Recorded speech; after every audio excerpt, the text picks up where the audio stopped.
రాష్ట్రానికి ఉన్న అప్పులు 14 లక్షల కోట్లు, రాష్ట్రం శ్రీలంక అయిపోయిందని చెప్పి మాట్లాడి పెద్ద ఎత్తున ప్రచారం చేశారు.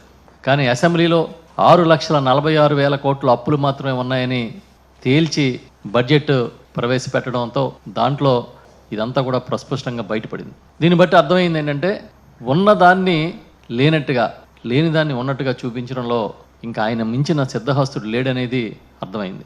ఒక పక్క 14 లక్షల కోట్ల అప్పులని చెప్పి విపరీతంగా ప్రచారం చేసి ఏదో మొత్తం ఈ రాష్ట్రం దివాళా తీస్తుందన్నట్టుగా మాట్లాడి అధికారంలోకి వచ్చిన 5 నెలల కాలంలో 50,000 కోట్ల రూపాయలు అప్పు చేసిన ఘనత చంద్రబాబు నాయుడు గారికి మాత్రమే దక్కుతుంది. ఇంకా ఎన్నికల ముందు ఒక పెద్ద అబద్ధాన్ని ప్రచారం చేశారు. చంద్రబాబు నాయుడు గారు కానీ పవన్ కళ్యాణ్ గారు కానీ భయంకరంగా ప్రచారం చేశారు.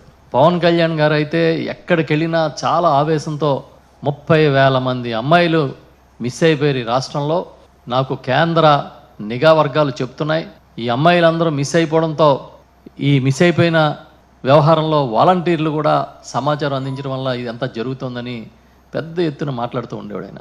ఆయనతో పాటు చంద్రబాబు నాయుడు గారు, లోకేష్ గారు, మొత్తం అందరూ కూడా అమ్మాయిలు 30,000 మంది మిస్ అయిపోయారని ఇక్కడ ఏదో ఈ రాష్ట్రంలో ఒక అరాచకం ప్రబలబోతున్నట్టుగా ప్రచారం చేశారు.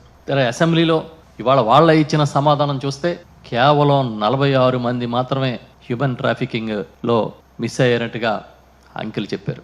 దానికి సంబంధించి 33 కేసులు నమోదు చేసినట్టుగా కూడా వాళ్ళే చెప్పారు. దాంతో ఇది పచ్చి అబద్ధం, 30,000 మంది అమ్మాయిలు మిస్ అయిపోయారు, వాళ్ళని కనుగొనలేకపోయింది రాష్ట్ర ప్రభుత్వం అని చెప్పింది పచ్చి అబద్ధం అని అసెంబ్లీ సాక్షిగా నిగ్గు తేలింది. ఇంకొక అబద్ధాన్ని ఎన్నికల ముందు ప్రచారం చేశారు.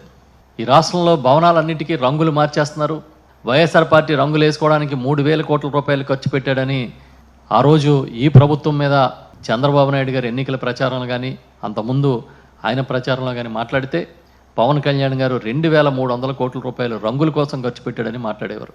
కానీ ఇవాళ అదే పంచాయతీరాజ్ శాఖ మంత్రిగా డిప్యూటీ సీఎంగా ఉన్న పవన్ కళ్యాణ్ గారు ఇచ్చిన ఆ రిప్లై ప్రకారం కేవలం రంగులు వేయడానికి, రంగులు తీయడానికి కలిపి 101 కోట్ల రూపాయలు మాత్రమే ఖర్చు పెట్టారని చెప్పి ఆయన అసెంబ్లీకి ఇవాళ సమాధానం చెప్పారు.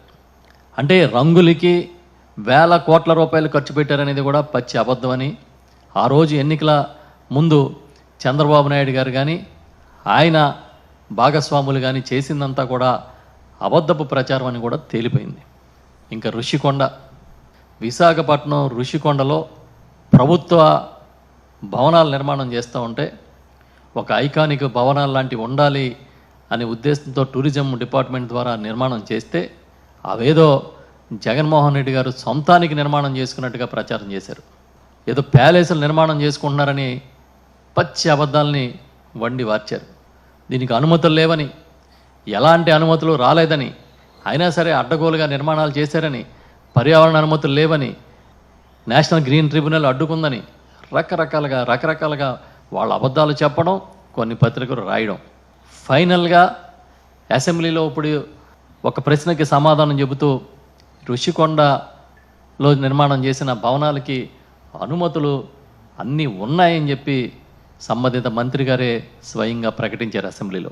సో ఇది కూడా పచ్చి అబద్ధమని అర్థమైపోయింది.